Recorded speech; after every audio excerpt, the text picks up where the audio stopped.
자, 오늘 이 새벽에 하나님께서 우리에게 주시는 하나님 말씀은 마태복음 10장 16절에서 23절까지 말씀입니다. 제가 봉독해 올리도록 합니다.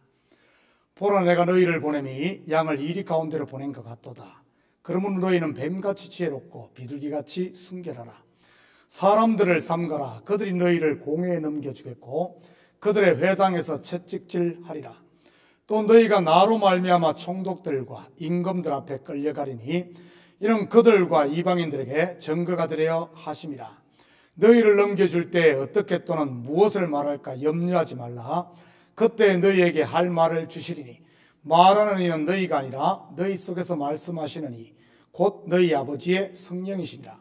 장차 형제가 형제를, 아버지가 자식을 죽는 데 내주며 자식들이 부모를 대적하여 죽게 하리라. 또 너희가 내 이름으로 말미암아 모든 사람에게 미움을 받을 것이니 끝까지 견디는 자는 구원을 얻으리라. 이 동네에서 너희를 박해하거든 저 동네로 피하라. 내가 진실로 너희에게 이르노니 이스라엘의 모든 동네를 다 다니지 못하여서 인자가 오리라. 아멘. 좋은 아침입니다.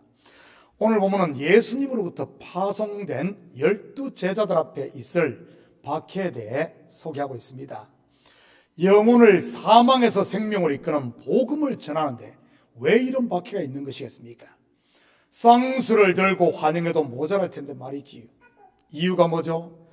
바로 세상은 공중 권세 잡은 자, 마귀의 권세, 곧 죄와 사망의 권세 아래 있기 때문인 것입니다. 그러니 사단이 가만히 있을 리 없는 것이지요. 동원할 수 있는 모든 것들을 다 동원해 복음이 전해지지 못하게 막는 것이고요. 그렇다면 제자들 앞에 어떤 어려움이 있고 이것을 어떻게 극복할지 같이 살펴보도록 하겠습니다. 16절입니다. 보라, 내가 너희를 보냄이 양을 이리 가운데로 보낸 것 같도다. 그러므로 너희는 뱀같이 지혜롭고 비둘기같이 순결하라. 양을 이리 가운데 보낸 것 같다.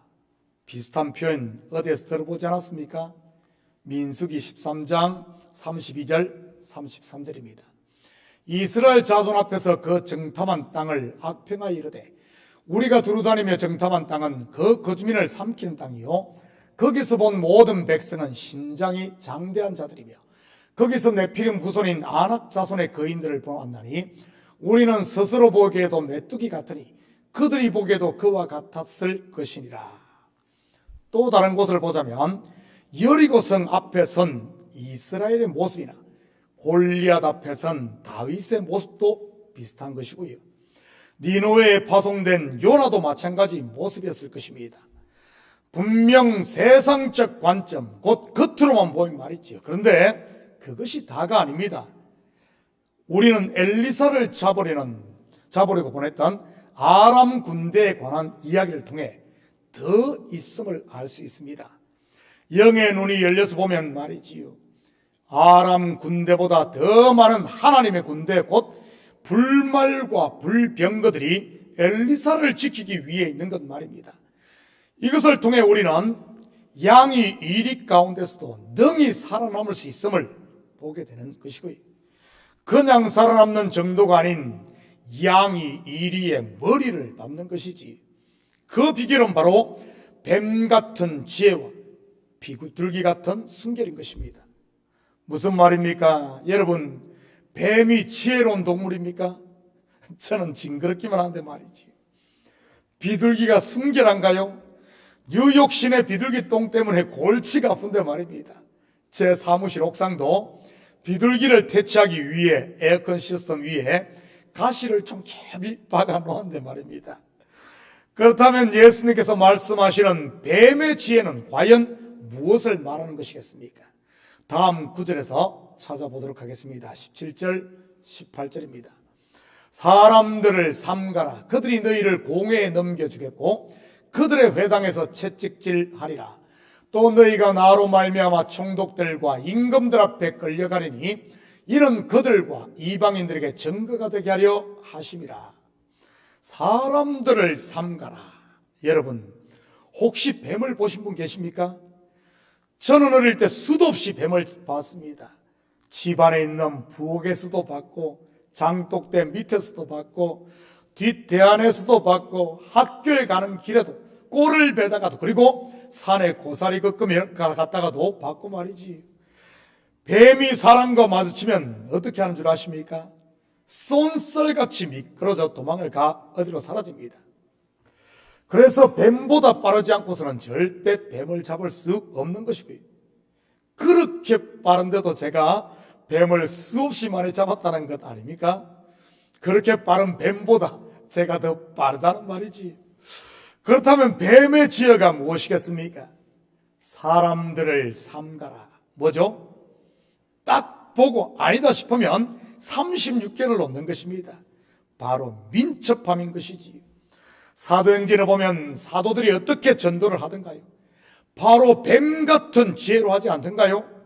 먼저 7 집사 중에 하나 있던 빌립, 동해 번쩍 서해 번쩍 했습니다. 사마리아의 복음을 전했던 빌립, 주의 사자의 말을 듣고 눈 깜짝할 사이에 예루살렘에서 가사로 내려가는 길까지 내려갑니다. 거기서 누구를 만납니까? 바로 에티오피아 여왕 간닥의 국고를 맡은 내시입니다. 그에게 복음을 전해 세례를 베풀고요. 그리고는 어떻게 하죠? 사도행전 8장 39절 40절입니다. 둘이 물에서 올라올 새 주의 영이 빌립을 이끌어간지라 내시는 기쁘게 길을 가므로 그를 다시 보지 못하니라. 빌립은 아스도에 나타나 여러 성을 지나다니며 복음을 전하고 가이사랴에 이르니라. 빌립만 그랬을까요? 아닙니다. 사도 바울의 선교도 마찬가지였습니다. 복음을 전하고는 바로바로 자리를 떠나는 민첩한 말이지. 예수님께서 복음을 전하실 때 한 군데 머무르지 않고 동네와 동네를 옮겨 다녔던 것이고요. 여러분, 복음 전하는 자가 굶뜨는 순간 어떤 일이 일어나는 줄 아십니까? 첫째는 복음을 대적하는 무리에게 의해 공격을 받게 되고, 둘째는 자칭 자기가 왕이 될 수 있는 것 말입니다. 특히 능력이 나타나는지 할 때 말이지요. 예수님을 왕으로 삼으려는 시도들 얼마나 많이 있었습니까? 이것은 바울과 바나바도 마찬가지였고요. 아예 신으로 섬기려고 했으니까요. 이것은 단순히 복음 전할 때만 그런 것이 아니라 우리의 신앙생활도 마찬가지인 것입니다. 우리의 본성은 어떻습니까? 자주 한 곳에 머무르고 하지 않습니까? 그런데 어떻습니까? 우리 속담에 고인물은 썩는다는 말처럼 이대로가 좋사오니 하는 순간 교만이라는 이리의 공격을 받게 되는 것입니다. 자문에서 말했듯이 좀 더 자자, 좀 더 졸자, 좀 더 눕자 하는 순간 말입니다. 그래서 성도는 과거의 상처도 털어버리고 과거의 영광도 털어버려야 하는 것입니다.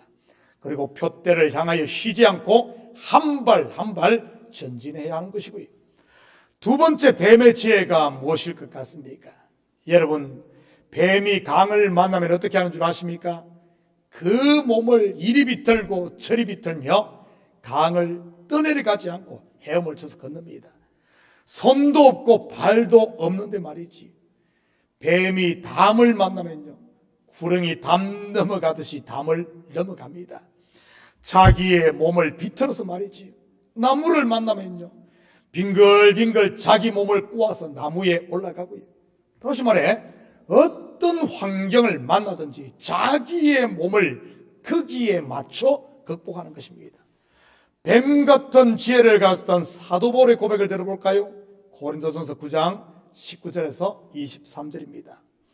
내가 모든 사람에게서 자유로우나 스스로 모든 사람에게 종이 된 것은 더 많은 사람을 얻고자 함이라.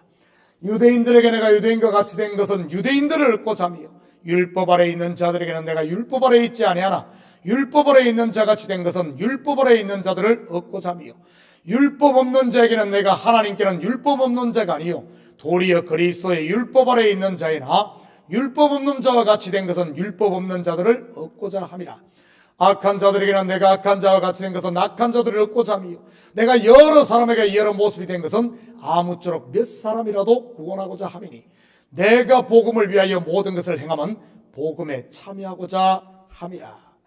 얼핏 보면 세상과 타협하는 것처럼 보이고 세상에 물드는 것처럼 보이며 지는 것처럼 보입니다. 그런데 실상은 어떻습니까? 복음을 가진 성도는 그 속에 생명이 있기 때문에 결국은 승리하게 되는 것입니다. 마치 한 알의 밀처럼 말이지요. 한 알의 밀이 그렇지 않습니까? 땅에 떨어지면 썩 없어지는 것 같은데, 그런데 실상은 어떻습니까? 그 속에 생명이 있기에 땅을 뚫고 나와 30배, 60배, 100배의 결실을 맺는 것입니다. 공회에 넘겨지더라도, 회당에서 채찍질 당하더라도, 임금들 앞에 끌려가더라도 그것에 매이지 않는다는 말입니다. 그러니 이러한 생명을 가진 성도는 생명 없는 세상이 감당하지 못하는 것이고요. 이것이 곧 증거가 되는 것입니다. 세상이 감당할 수 없는 하늘에 속한 사람임이 말이지. 그렇다면 비둘기같이 순결하라는 의미는 무엇인지 다음 구절을 통해 확인해 보도록 하죠. 19절 20절입니다. 너희를 넘겨줄 때 어떻게 또는 무엇을 말할까 염려하지 말라. 그때 너희에게 할 말을 주시리니 말하는 이는 너희가 아니라 너희 속에서 말씀하시는 이 곧 너희 아버지의 성령이시니라. 여러분, 성경에서 비둘기가 상징하는 것이 무엇입니까? 마태복음 3장 16절입니다. 예수께서 세례를 받으시고 곧 물에서 올라오실 때 하늘이 열리고 하나님의 성령이 비둘기같이 내려 자기 위에 임하심을 보시더니, 여기서는 성령과 비둘기를 연결하고 있네요. 그리고 구약에서 비둘기라는 뜻의 이름을 가진 선지자가 나오는데 누구인지 아십니까? 바로 요나입니다. 그리고 비둘기의 특징은 하나밖에 보지를 못한다고 하고요. 결국 비둘기같이 순결하라는 말은 쉽게 말하면 내 경험, 내 상식, 내 스펙 의지하지 말고 오직 성령만 의지하고 그분께 맡기라는 뜻입니다. 성령이 인도하시는 대로 따라가는 것 말이지요. 공회에 넘겨지면 어떻게 말할까? 얼마나 걱정이 되고 머리가 돌아가겠습니까? 여기서 공회는 사내들인 공회가 아닌 각 도시마다 있는, 요즘으로 말하면 법정을 말하는 것이고요. 여러분, 영화나 드라마를 보면 법정에서는 누가 이기던가요? 소위 말살하는 사람 아닙니까? 물론 말을 그렇게 논리 있게 잘하기 위해서는 그만큼 머리가 빨리 돌아가야 가능한 거예요. 그런데 그런 걱정하지 말라고 하네요. 왜죠? 우리 속에는 우리의 보혜사가 되시는 성령이 있기 때문에 말이지. 이 보혜사라는 말의 뜻이 돕는 자, 대변자, 변호사라는 말이고요. 그러니 우리의 변호사가 되시는 성령께 맡기면 되는 것입니다. 그것이 비둘기처럼 순결하라는 말의 진이고요. 21절, 22절입니다. 장차 형제가 형제를, 아버지가 자식을 죽는 데 내주며 자식들이 부모를 대적하여 죽게 하리라. 또 너희가 내 이름으로 말미암아 모든 사람에게 미움을 받을 것이니 끝까지 견디는 자는 구원을 얻으리라. 복음이 전해지자 가장 가까운 사람이 원수가 되네요. 이것은 영적으로 보면 내가 나의 원수가 된다는 말입니다. 처음에 나는 옛사람 나, 두 번째 나는 거듭난 새 사람 나 말이지. 결국 복음이 전해지는 곳의 싸움은 나와의 싸움, 내 속의 싸움이라는 말입니다. 물론 그 승리의 비결은 예수님께서 제자들에게 가르치신 누구든지 나를 따라오려거든 자기를 부인하고 자기의 십자가를 지는 것이고요. 여러분, 내가 부인되면 내 속에 누구만 남습니까? 바로 예수 그리스도만 남는 것입니다. 그것이 바로 끝까지 견디는 자인 것이고요. 불이 지나가면 마지막에 보석이 남듯이 말입니다. 그래서 성도는 결국 아들 곧 예수로 구원을 받는 것이고요. 사랑하는 성도 여러분, 오늘 하루도 세상이 비록 녹록지 않다 할지라도, 어렵다 할지라도, 고난이 있다 할지라도 그것이 믿음의 길이요 좁은 문 곧 성도가 가는 길임을 알고 오늘 하루를 감사하며 자족하며 오늘을 복되게 사는 이런 하루가 되시기를 예수님의 이름으로 축복합니다. 같이 기도합니다. 사랑의 아버지 하나님, 참으로 감사를 드립니다. 우리를 세상 가운데 아버지 하나님 복음 전하는 자로 파송하신 하나님, 뱀같은 지혜를 더하시고 비둘기같이 순결함으로 세상에 물들지 아니하고 세상을 변화시키는 아버지 하나님, 주님의 증인, 주님의 일꾼으로 사는 저희들 될 수 있도록 축복하여 주시옵소서. 감사드리며 예수님의 이름으로 기도드립니다. 아멘.